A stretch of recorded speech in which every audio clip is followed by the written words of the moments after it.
Salut et bienvenue dans cette nouvelle vidéo. Aujourd'hui on va voir comment faire pour créer un ruban sur Photoshop. Donc dans un premier temps je vais vous montrer comment créer un ruban comme celui-ci au-dessus. Et on verra à la fin de la vidéo comment faire pour le courber et obtenir ce type de résultat. Alors je vais masquer mes calques, je vous invite à créer un nouveau document, peu importe les dimensions.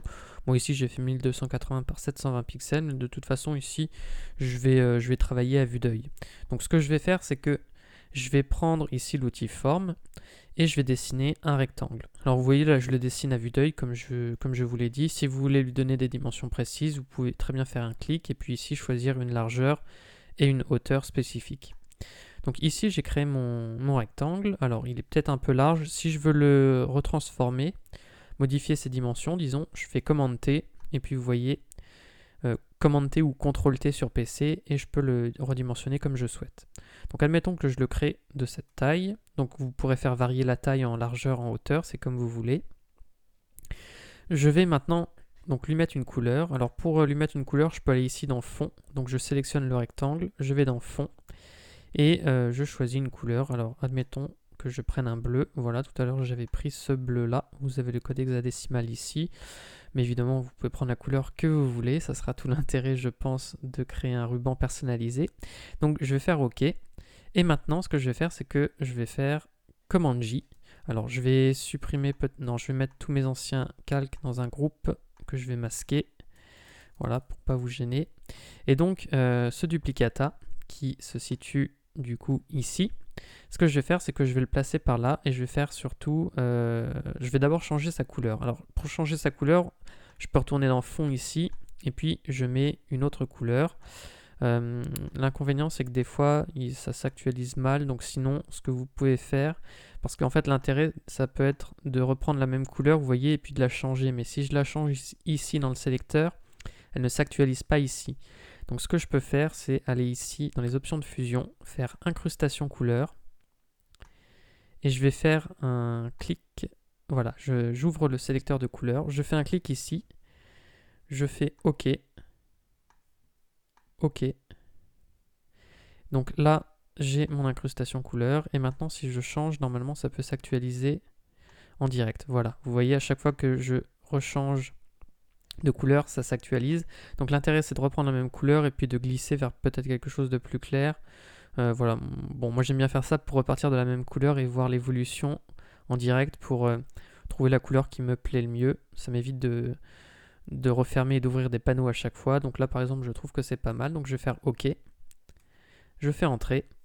Et ce rectangle, je vais le placer déjà dessous le rectangle que j'avais créé. Donc en dessous. Et je vais le placer comme ceci. Je vais faire commande T parce que là il est beaucoup trop large.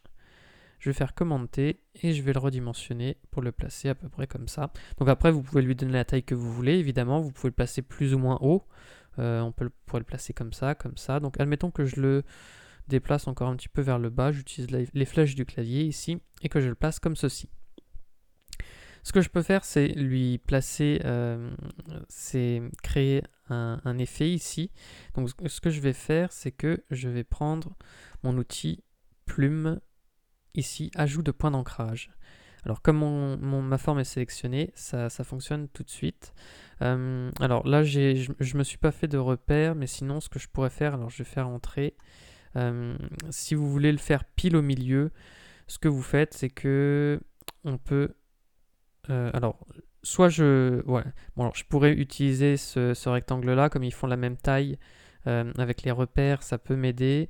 Sinon, ce que je peux faire, c'est afficher les règles. Donc, je vais faire commande R, ou sinon vous allez dans affichage ici, règles, et je vais placer un repère. Alors, admettons que je place un repère ici. Je vais déplacer mon rectangle maintenant et normalement avec le magnétisme, il m'aide à trouver le milieu automatiquement. Donc après ce repère, je vais le garder juste le temps de placer mon point. Donc je vais reprendre mon outil ici, ajout de point d'ancrage. Je fais un point, hop là, ici. Alors il m'ajoute un point d'ancrage, mais si je le déplace, vous voyez que ça me fait un point d'inflexion comme ça. Donc je vais ici reprendre l'outil plume ou je prends l'outil conversion de points. Je fais un clic comme ceci et maintenant mon point, si j'utilise les flèches de mon clavier, donc la flèche droite, vous voyez que je peux l'incliner comme ceci. Donc après, je valide, voilà, je peux reprendre un autre outil. Si je veux remodifier ce point, j'utilise l'outil sélection directe, je clique sur le point et je peux le remodifier à tout moment. Bon, je peux le rebouger en hauteur aussi après, mais bon, ça n'a plus d'intérêt vu que on avait cherché à le centrer. Alors, je vais supprimer mon repère. Pour ça, je vais dans Affichage et je fais Effacer les repères. Voilà, et donc maintenant, ce calque-là, je peux le replacer ici. Alors, je vais le replacer, voilà, comme ceci. Et maintenant, je vais créer une petite ombre ici. Donc pour ça, je vais prendre mon outil plume. Je vais zoomer dans mon document.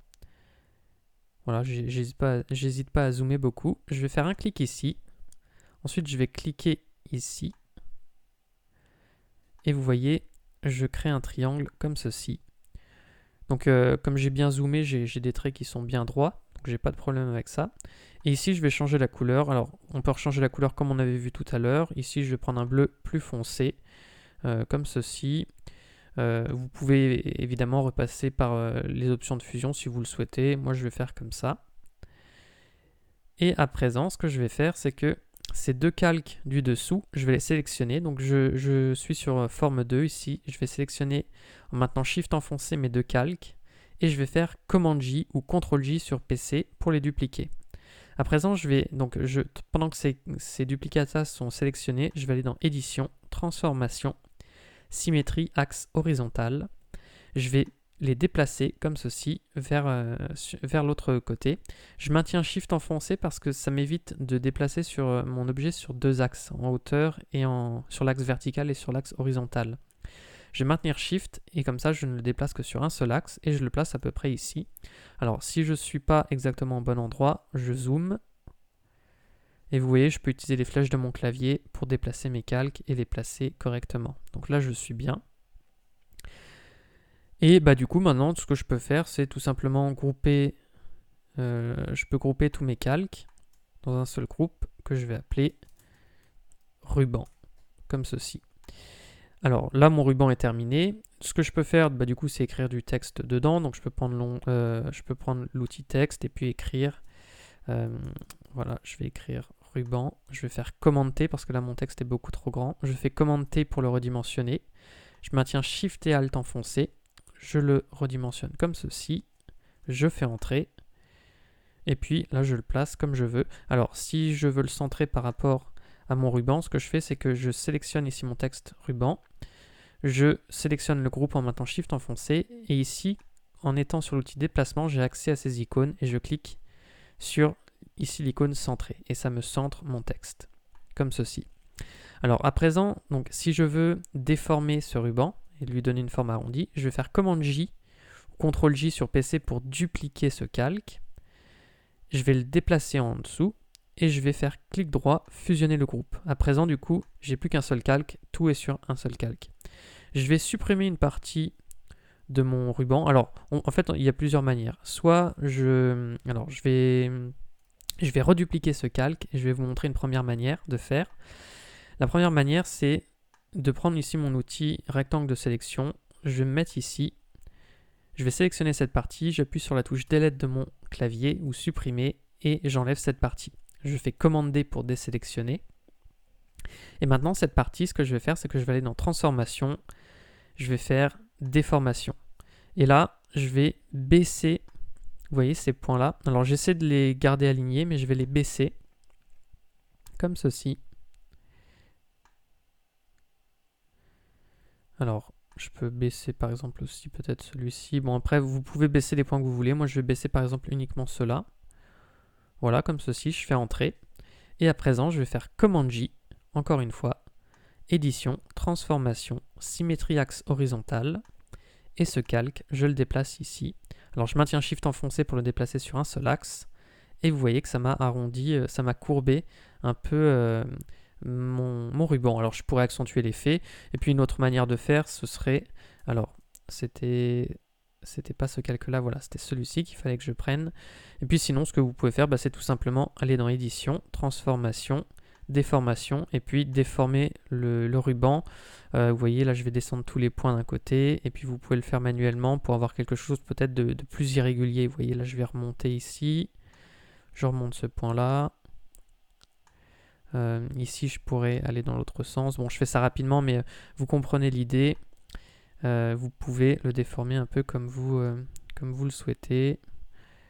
Bon, alors, là, je fais vraiment rapidement. Ce sera un peu plus long, évidemment, mais vous voyez un peu ce que ça peut faire. Bon, ici, j'ai été trop vite et vous voyez que ici, le bandeau est beaucoup plus haut que ici, donc ça fait pas top. Donc faut être un tout petit peu plus soigneux que ce que je viens de faire, mais vous comprenez l'idée. Donc voilà, c'était tout pour ce tutoriel pour apprendre à créer un ruban. J'espère que ça vous aura plu. Si c'est le cas, vous pouvez mettre un like et vous abonner à la chaîne. Sur ce, moi je vous dis à bientôt pour de prochaines vidéos.